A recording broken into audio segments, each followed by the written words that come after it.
musika talde bat, niretzat txikitatik eta betidanik izan da berezia Iron Maiden, ez?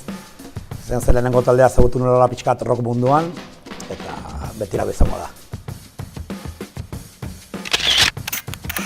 Bueno, asko daude ez, baina bat esateko, esango nuke igual, Sepulturaren Araiz.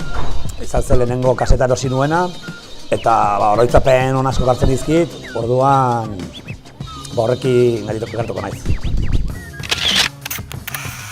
Orain estilo pixkat aldatzen ez, Olimpiaua erratzi dena bestia, niretzako oso berezia da baita, ez, oroitzapenak hartzen dizkit nire lehen taldea osatu genuenean, ez, Kontrafaka taldea, garai hartan askontzatu genuen diska hori, justo atera berriz zegoen, da orduan oroitzapen asko hartzen dizkit, horregatik aukeratzen dut, hori, Olimpiaua.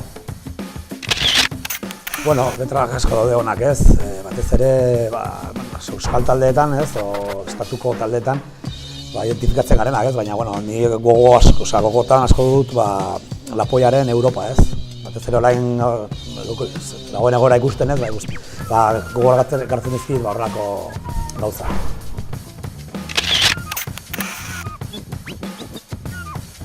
Bueno, referente bat, asko ditut ez. Azkenean, gaztea edo txikia zerenean, fijatzen zela pilo batean ez. Euskal Herrian, kriston baterion pila daude, eta egon dira ez. Eta handik kanpo baita ere, baina niretzat oso referentea izan dena horrek izan da Paulillo, ez? Etxaiak taldeko Paulillo, niretzako bereziena igual.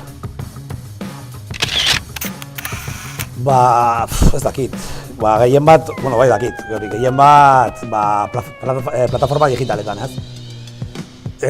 Viniloak eta ditut, baina ez dut ohitura erosteko viniloa, zati ez dut tokadiskoa, orduan, saiatzen naiz, disko eta CD originalak erosten hori bai, baina gehien bat plataforma digitaletan. Areto nago du Euskal Herrian, ez? Baina gehien bat disfrutatu duan gehiena egon da Bergarako Jam aretoa, ez? Han ikusi izan ditut talde pilo bat eta beti gogoan ditut momentu haiek, ez?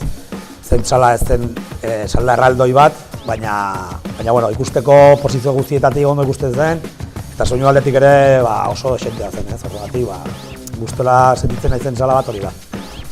Zen, izan da.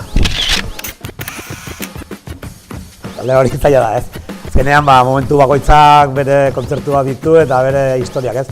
Baina ni gehien harritu ninduena izan zen garai batean, Metallica, ez? Metallica Donostiako belodromoan ikusi nituen lehenengo aldiz, ni 14 urte nituela eta horrelak 14 urtekin eta horrelako montaia ikustea, banetzako izan zen, larre hostia, ez? Gero ikusi ditut, beste batzuk igual gehiago iritsi nagoena, baina horrekin edituko nahi.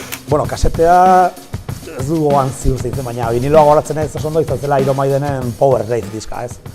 Atera zen, ni erosi nuen pixka bat hola begi itxiekin, ez? Nakien oso ziur nola izango zen, baina erosi nuen, izan zen oso ona. Azkeneko erosi duena izan da Cock Sparreren azkeneko diska Forever. Finish.